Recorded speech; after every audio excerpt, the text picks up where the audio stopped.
अस्सलाम नाज़रीन, programme Karachi today और मैं हूं आपका मेज़बान बिलाल खान। आज सबसे पहले बात की जाएगी कोरोना वायरस के हवाले से। मुल्क भर में एक अजीब व गरीब कैफियत जो है वो इस वक्त फैलती नज़र आ रही है और कोरोना वायरस के ऊपर जो हुकूमती आदाद शुमार है उससे कहीं ज़्यादा लोग मुतासिर हैं। ये जो स्टेटमेंट है, जो कहना है पीएमए का है, ये कहने की वजह क्यों महसूस हुई कि क्या जो केसेस रिपोर्ट हो रहे हैं उससे ज़्यादा केसेस एग्जिस्ट करते हैं इस सोसाइटी के अंदर? ये तशवीशनाक सूरत हाल है। फिर एनसीओसी के इजलास के अंदर जो नई पाबंदियों का नोटिफिकेशन जारी किया गया है उसको भी डिस्कस करेंगे और जो पाबंदियां हैं उसमें कुछ ऐसे मामला भी देखे गए जो शादी की तकरीबात हैं उनको सख्ती से रोका गया है। इनडोर आउटडोर दोनों जो इस वक्त मामला थे इज्तिमात और तकरीबात के, उनको सख्ती से मना किया गया है, पाबंदी लगा दी गई है। इन्हीं तमाम चीज़ों पर बात करेंगे। हमारे साथ इस वक्त सेक्रेटरी जनरल पीएमए डॉक्टर कैसर सज्जाद इस वक्त ऑन कॉल मौजूद है। डॉक्टर साहब, बहुत शुक्रिया, आप हमेशा प्रोग्राम के लिए टाइम देते हैं। पीएमए की एक बात यह सामने आई कि कोरोना पर हुकूमती आदद शुमार से कई ज्यादा लोग मुतासिर हैं। सर, मैं चाहूंगा पहले इससे स्टार्ट किया जाए। बिस्मिल्लाहिर्रहमानिर्रहीम। बहुत शुक्रिया आपका। देखें, ये जो फिगर एनसीओसी की तरफ से आती है वो केस वो है जो कि रजिस्टर्ड केसेस होते हैं, जहां जी। से कि पीसीआर का जो टेस्ट लोग कराते हैं वहां से पता चलता है कितने नेगेटिव है कितने पॉजिटिव है। लेकिन बहुत से लोग टेस्ट नहीं कराते हैं। क्लिनिकली तौर से ये पता चलता है कि ये इनको कोरोना है, उनको हम कहते हैं कि आप क्वारंटाइन में चले जाएं। और बहुत से लोग टेस्ट कराते हैं जिनका वो रिकॉर्ड भी नहीं कहीं जाता है। तो इस तरह से ये बहुत सारे केसेस ऐसे हैं जो कि रिकॉर्ड में नहीं आते हैं। इसीलिए हम कहते हैं कि ये जो फिगर आती है रोजाना 24 घंटे की, ये फिगर इससे कहीं ज्यादा है। लिहाजा हम ये बताने की कोशिश करते हैं लोगों को कि नंबर ऑफ केसेस जो है वो बढ़ते चले जा रहे हैं दिन ब दिन। आप देखें कि 4000 से भी क्रॉस कर गया है। तो ये 4300 समथिंग की जो फिगर है गवर्नमेंट की, ये आप इसको समझ लें 5000 से भी ज्यादा केसेस हो सकते हैं ये, तो एक अंदाजे के मुताबिक। लिहाजा ये लोगों को समझना होगा कि नंबर ऑफ केसेस बहुत ज्यादा तेजी से बढ़ रहे हैं।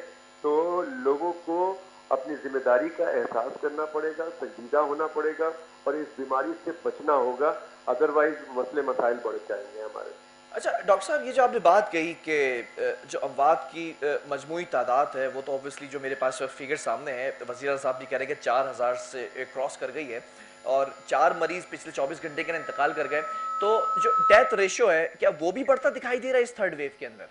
जी हाँ, बिल्कुल। वो भी इसी तरह से है कि बहुत सारे लोग जब बताते नहीं है कि कोरोना है और उसके बाद जब इंतकाल हो जाता है, इस डर से नहीं बताते कि जब इंतकाल हो जाएगा जो मरीज सीरियस है तो वो फिर उसके तरीक़ेकार जो है वो जो बरियल है वो बड़ा डिफरेंट होता है। ज़ाहिर है, उसको प्लास्टिक में लपेट के उसको गुस्ल जो है कोई दूसरे लोग करते हैं और उसको पीपीई पहन के किया जाता है।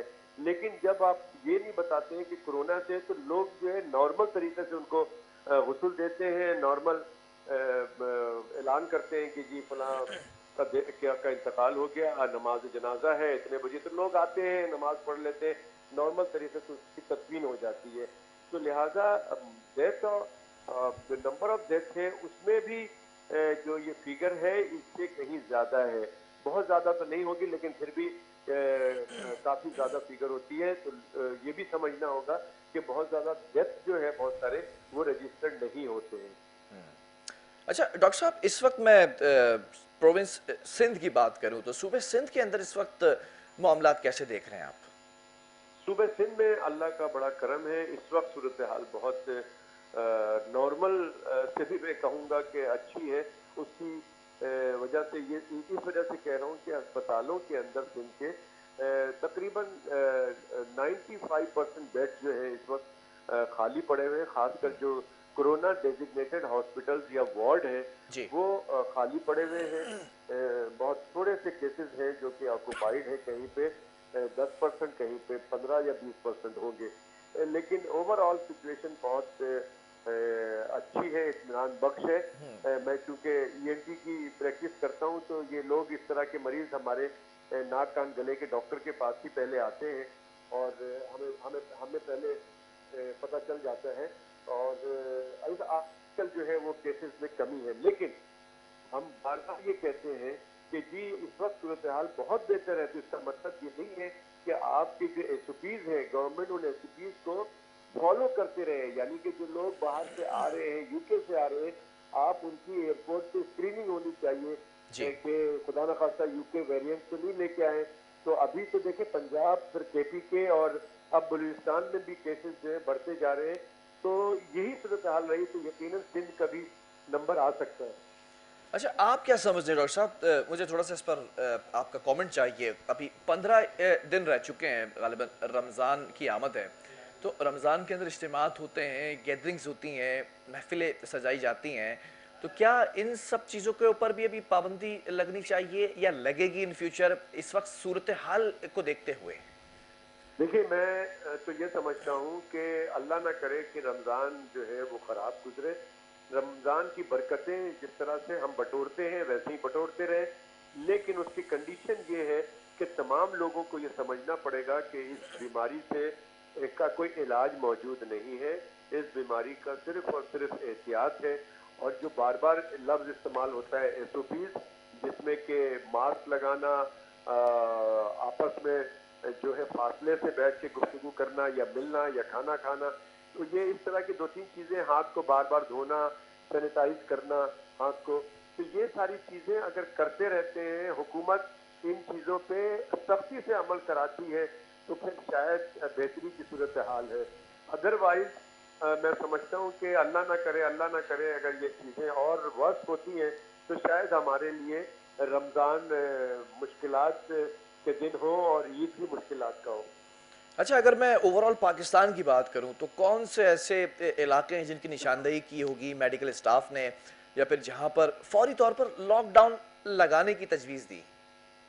देखिए मैंने ये बात कही है कि जो सूरत हाल पंजाब में, खासकर लाहौर की और पिंडी की और एक दो जगह और है पंजाब के जहां पर सूरत हाल हुकूमत बकौल हुकूमत के बहुत ज़्यादा ख़राब है। और हम भी ये समझते हैं कि वहां पर अस्पतालों के अंदर बिस्तर मौजूद नहीं है, लोग परेशान हैं, एक जगह से दूसरी जगह अपने मरीज को लेके घूम रहे हैं।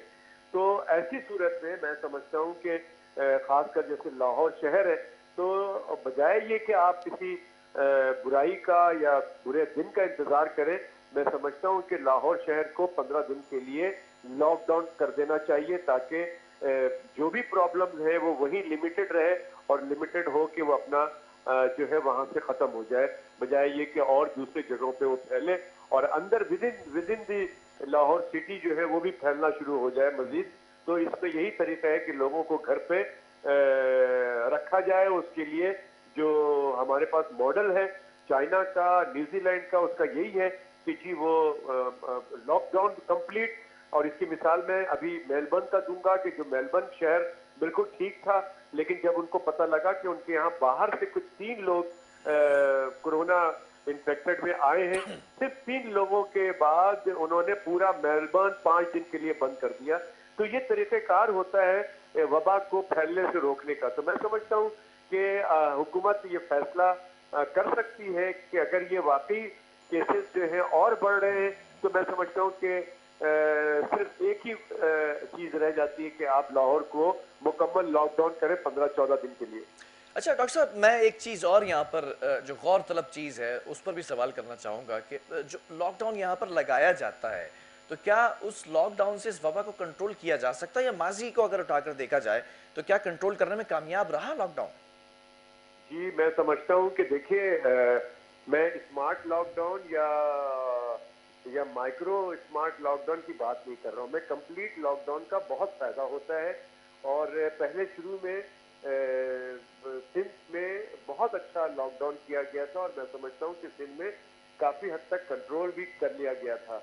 लेकिन बाद में मैं समझता हूँ कि पाकिस्तान के अंदर कोरोना वायरस जो है वो पॉलिटिसाइज हो गया है और उसकी वजह से बड़ा नुकसान हुआ आम आदमी को। तो अगर लॉकडाउन कंप्लीट कर दिया जाए तो यकीनन उसका फायदा होता है। वो बीमारी वो शख्स जो बीमार है वो एक सी जगह दूसरी जगह तो नहीं जाता, लेकिन इसके बरस जो आप स्मार्ट लॉकडाउन या माइक्रो स्मार्ट लॉकडाउन करते हैं तो वो कंप्लीट नहीं कर पाते हैं। होता क्या है कि एक गली को आपने बंद कर दिया और अंदर जो है सारी दुकानें चल रही हैं जी। और लोग एक गली से दूसरी गली में और बाहर जाके जॉब भी कर रहे हैं और जॉब से वापस भी आ रहे हैं, तो ये तो लॉकडाउन नहीं हुआ ना। वो आदमी, एक मकसद इसका लॉकडाउन का ये होता है कि आप अपने घर में रहें। अगर आपको बीमारी लगी हुई है तो भी आप घर पे रहेंगे, और अगर आपको बीमारी नहीं लगी हुई है तो भी आप बाहर नहीं जाएंगे बीमारी को लाने के लिए। तो लिहाजा ये बहुत जरूरी है कि अगर हुकूमत ये समझती है कि क्योंकि हुकूमत बड़े कन्विंस से देख रही होती है कि उसको सारी सूरत हाल को, तो वो फैसला करने में बहुत हद बजानिब होती है कि जी इस वक्त क्या सूरत हाल बन रही है और आगे 2 दिन में क्या बनेगी। उस हिसाब से मैं समझता हूँ कि जो हम समझ रहे हैं अभी सूरत हाल लाहौर की बहुत ज्यादा, जो हमारे हमारे हमें रिपोर्ट मिल रही है वो तो बहुत ज्यादा खराब मिल रही है। तो खासकर यूके वेरिएंट जो है बहुत तेजी से एक इंसान से दूसरे इंसान में शिफ्ट होता है, ट्रांसफर होता है।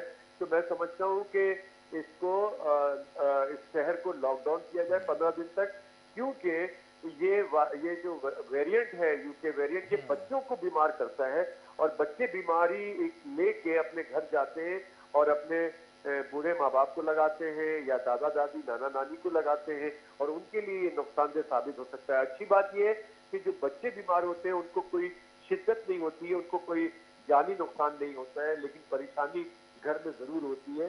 तो लिहाजा ये बहुत खतरनाक बात है कि बच्चे बीमारी को घर में ला रहे हैं। पहले वाले वेरिएंट में जो हमारा जो वेव था, सेकंड वेव, फर्स्ट वेव, उसमें ये बच्चे इन्वॉल्व नहीं थे।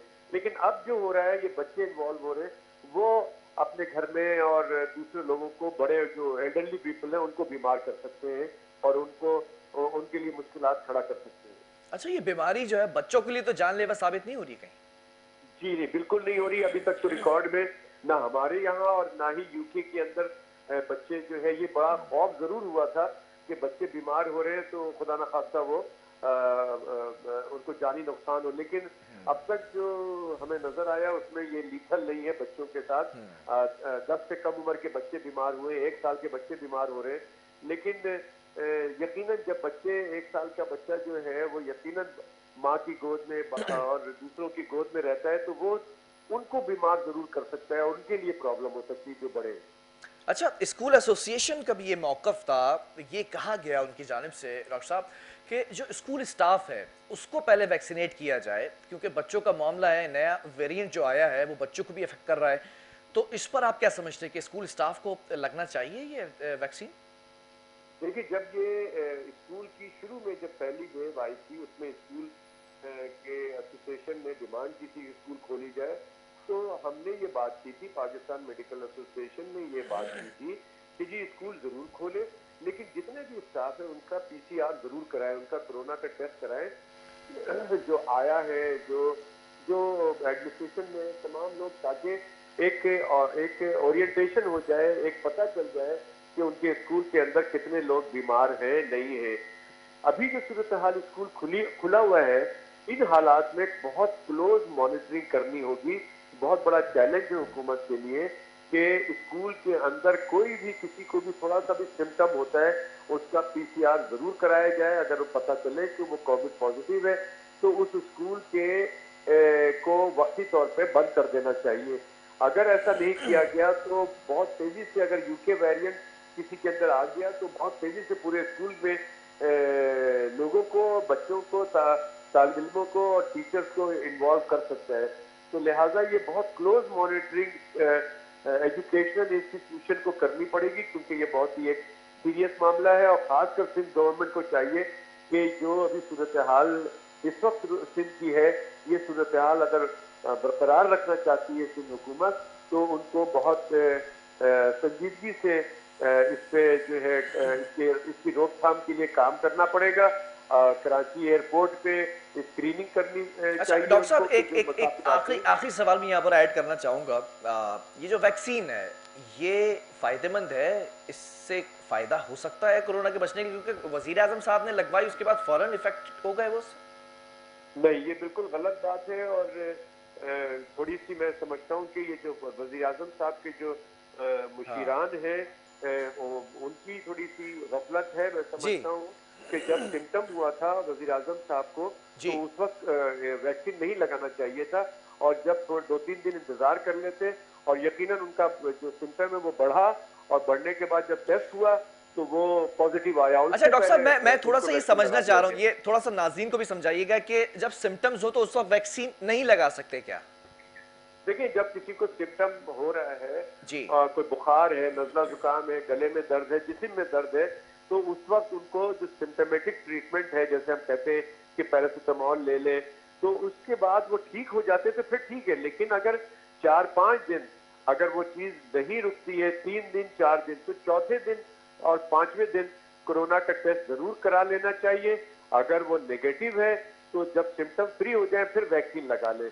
ताकि आपको ये ना हो, और ये चीज बिल्कुल गलत है कि आप वैक्सीन लगा लेते हैं तो उसके बाद आपको कोरोना हो जाता है, ऐसा नहीं है। हाँ, कोरोना हो गया और आप वैक्सीन लगाते हैं तो उस वैक्सीन का कोई फायदा नहीं है, अच्छा। क्योंकि वैक्सीन उसको लगाया जाता है, वैक्सीन जो है प्रिवेंशन है। वैक्सीन जैसे पोलियो का वैक्सीन है कि पोलियो आपको ना हो, उसके लिए वैक्सीन लगाया जाता है। पोलियो अगर हो जाए किसी को फिर वैक्सीन लगाना, वो तो बेवकूफी है। इसी ठीक। तरह से कोरोना अगर किसी को हो रहा है और उसको पॉजिटिव आ रहा है तो वैक्सीन तो बेकार है।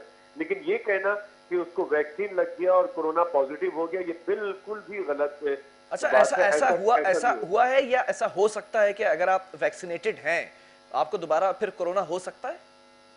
बिल्कुल हो सकता है। आप अगर ये नई बीमारी है और नया सारा रिसर्च वर्क है, वैक्सीन, आपको कोरोना अगर हो गया है और आपने वैक्सीन फिर लगा भी लिया है, तो ये कोई जरूरी नहीं है कि आपने वैक्सीन लगा लिया तो अब आपको कोरोना नहीं होगा। आपको अच्छा। दोबारा तिबारा, आपको थर्ड टाइम, फोर्थ टाइम भी हो सकता है। लेकिन एक अच्छी बात ये है कि अगर आप वैक्सीनेटेड हैं तो कोरोना वायरस अगर आपके जिस्म में जाता है तो उसकी जो ताकत है वो बहुत कमजोर होगी। ठीक है। इतनी ज्यादा स्ट्रॉन्ग ताकत नहीं होगी। आपको खुदा ना खास्ता सीरियस ये बीमार नहीं करेगा।